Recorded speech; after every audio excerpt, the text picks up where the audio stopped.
Y ahora me permito ofrecer la palabra al colega de Argentina, doctor Carlos Balbín. Muchas gracias, doctor Zaffaroni. Agradecer especialmente al Papa Francisco por la iniciativa a discutir temas centrales para nosotros. Un agradecimiento también a Monseñor Sánchez Orondo y Andrés por la invitación. Yo quiero traer aquí un cuento de Andrea Camilleri, que es uno de los escritores italianos más leídos y cuyo título es Giudice. Y en ese texto, Andrea Camilleri describe la historia de un juez italiano que es destinado a Sicilia. Y comienza, en primer lugar, a contar cómo es Sicilia en ese entonces cuando es trasladado el juez. En estos breves minutos yo quiero escribir aquí una novela, dividirla por capítulos, y por tanto el primer capítulo de esta novela que me propongo escribir y compartir con ustedes es el contexto internacional en el cual nosotros nos encontramos, porque el objeto de este texto es definir cuál es el papel del juez panamericano. Así como Camilleri se preguntó sobre el juez italiano en Sicilia, yo me pregunto el juez panamericano en cada uno de nuestros países. Dije antes entonces que el primer capítulo de este libro es el contexto internacional y por un lado nosotros advertimos un sistema repleto de leyes perfectas y de sentencias impecables. Me refiero al sistema interamericano de derechos humanos, al Pacto de San José de Costa Rica. Sin embargo, junto con esto advertimos que los pobres siguen siendo pobres y la pregunta es ¿por qué ocurre esto? Y en parte la respuesta, creo yo, está por las propias sombras que nacen junto con el sistema interamericano. Por un lado, como lo comentaba ayer el juez Zaffaroni, comienza poco a poco la nueva composición de la Corte Interamericana a incluir los derechos sociales, porque hasta hace unos años atrás solo nos hablaban de los derechos individuales y no los derechos sociales a nivel latinoamericano. Y por otro lado también la ejecución de las decisiones de la Corte Interamericana. ¿Cómo, pregunto, se ejecutan esas decisiones en cada uno de nuestros países? Y además, entre las sombras que nacen junto con el sistema interamericano, quisiera destacar la declaración de nuestros países del 24 de abril del año 2009, porque la mayoría de los gobiernos latinoamericanos ha reafirmado enfáticamente el nivel de discrecionalidad en la interpretación de las obligaciones por cada uno de los estados partes y además añadió que las sentencias que dicta la Corte solo tienen efectos entre las partes. Es evidentemente un retroceso en los avances del sistema interamericano. Pero no quiero solo detenerme en las sombras que nacen junto al sistema interamericano, sino también advertir que junto con este sistema estamos construyendo un monstruo jurídico. Y ese monstruo jurídico está vinculado con los derechos de propiedad. Me refiero puntualmente al Fondo Monetario Internacional, al Banco Mundial, al CIADI, a la deuda externa y a la OCDE. Porque en este contexto advirtamos que, por ejemplo, una sentencia que dicta, como mencionaba en el día de ayer, en el contexto del CIADI, cuando nos condenan a la Argentina o a cualquier otro país latinoamericano, o cuando interviene un juez japonés, alemán o norteamericano para juzgar los incumplimientos de la deuda externa argentina, decide y nos embarga. Las decisiones de la Corte Interamericana de Derechos Humanos no se ejecutan forzosamente, pero por el contrario, las sentencias internacionales de contenido económico sí se ejecutan y nos embargan en el exterior. Y me pregunto por qué en Latinoamérica no hemos sido capaces de crear un sistema de arbitraje propio, de protección de las inversiones extranjeras y recurrimos, por tanto, al Banco Mundial. Y a su vez me pregunto también dónde se definen los derechos sociales latinoamericanos, si en la Corte Interamericana de Derechos Humanos o en el Banco Mundial, a través de los laudos arbitrales o en los despachos de los jueces extranjeros, porque nosotros debemos advertir que las condenas internacionales de contenido económico repercuten en la ejecución de los derechos sociales en cada uno de nuestros países. Concluyo este primer capítulo. En Latinoamérica, y particularmente en la Argentina, hemos aprendido que la corrupción mata. Pues ahora tenemos que entender que la desigualdad también mata. Voy al segundo capítulo de esta novela que se refiere al contexto no ya internacional, sino local. ¿Qué ocurre en la Argentina y quizás en nuestros países? Por un lado, creo debiéramos hacer una lectura social. No se trata simplemente de una cuestión económica. La exclusión y la pobreza suponen no reconocerle derechos al otro.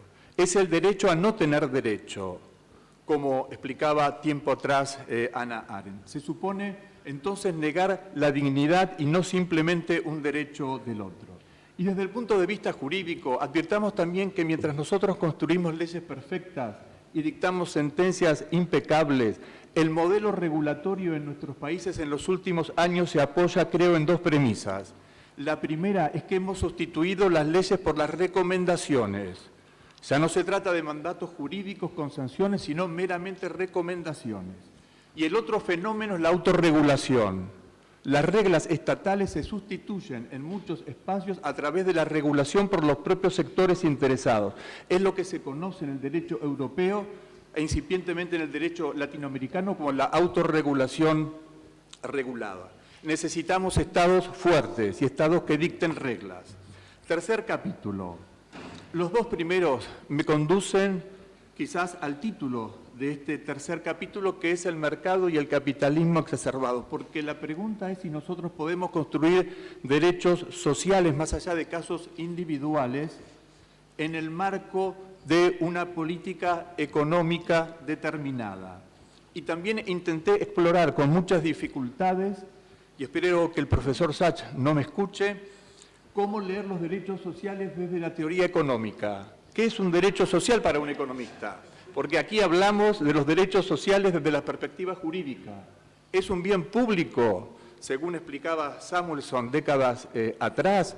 ¿Es posible decir que los derechos sociales son bienes públicos legales? Y si fuesen bienes públicos legales, el mercado no provee bienes públicos. Eso nos dicen los economistas. Porque en la economía neoclásica el criterio rector es la maximización de beneficios y la minimización de los costos. No existe, más allá de la mirada de Taylor y de otros economistas, espíritu colaborativo. Cuarto punto, no puedo soslayar la corrupción. Y en ese contexto, más allá de la propuesta de crear un tribunal internacional, ¿por qué no crear un tribunal latinoamericano? ¿Y por qué no colaboramos entre nosotros en materia de corrupción? Hay casos puntuales en la Argentina en los cuales no se ha avanzado, en parte por la no colaboración entre nuestros países. Quinto punto, voy al nudo central de esta novela, que es el papel del juez. ¿Qué es lo que hace un juez panamericano en este contexto tan complejo y que por otra parte nos excede? Yo creo, por un lado, que nosotros debemos, como decía nuestra colega uruguaya, reflexionar sobre nosotros mismos, una mirada cultural, una mirada de cómo nosotros nos relacionamos y nos vinculamos con los otros, con los que están excluidos. Segundo punto, quiero recordar lo que nos decían los sacerdotes en Buenos Aires, que se dedican a trabajar en los barrios carenciados, cuando les preguntamos qué es el derecho para ellos. Y nos dijeron que el derecho no existe en esos lugares. Seguimos construyendo un derecho que lamentablemente no llega a esas zonas. Necesitamos jueces, por tanto, ¿cuál es el perfil del juez panamericano? Es un juez disruptivo, es un juez que sea capaz de cuestionar, es un juez que sea capaz de romper estructuras, es un juez que sea capaz de no atarse a principios clásicos y quizás ya vacíos.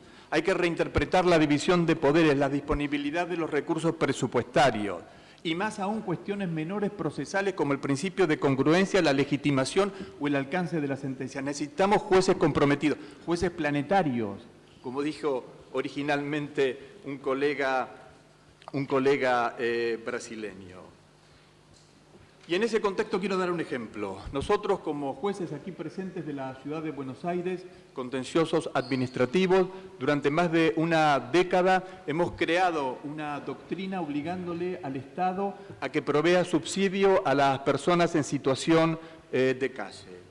Pero con el tiempo, el Estado ha delegado la definición de la política pública en los propios jueces. Y los jueces, a través de estos casos individuales, intentó construir política pública en materia de vivienda con los déficits propios de este escenario. De modo que nosotros hemos decidido en los últimos días ordenar al Estado que otorgue vivienda material a las personas carenciadas a través de la figura del comodato social.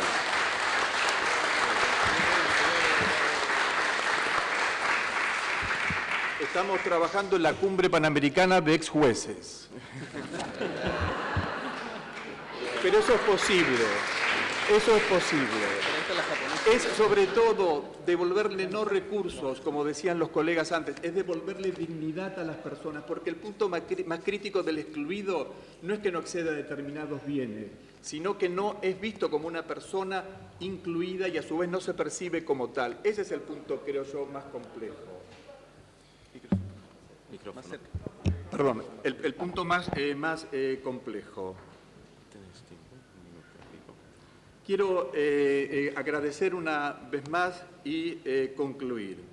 Este es el último capítulo, el capítulo final de esta historia, cuyo título, si no lo dije, es el perfil del juez panamericano en estos tiempos. Pero las conclusiones son las siguientes. Primero, el derecho no es así. Nosotros decidimos construir el derecho así, porque este derecho que nos cobija a nosotros no incluye a muchos otros. Y por tanto, debemos repensar el derecho y crear otro derecho. Segundo punto, en términos de conclusión, reconstruyamos el derecho en términos franciscanos. Eso quiere decir el derecho desde adentro, desde sus propias raíces. La convocatoria del Papa, creo yo, en definitiva, es a reconstruir ese derecho para que nos incluya a todos, para que nos cobije a todos. Y último punto, necesitamos utopía. Necesitamos utopía para romper estructuras. Porque si no, en vez de construir caminos, vamos a seguir dentro de los laberintos propios del derecho. Muchas gracias.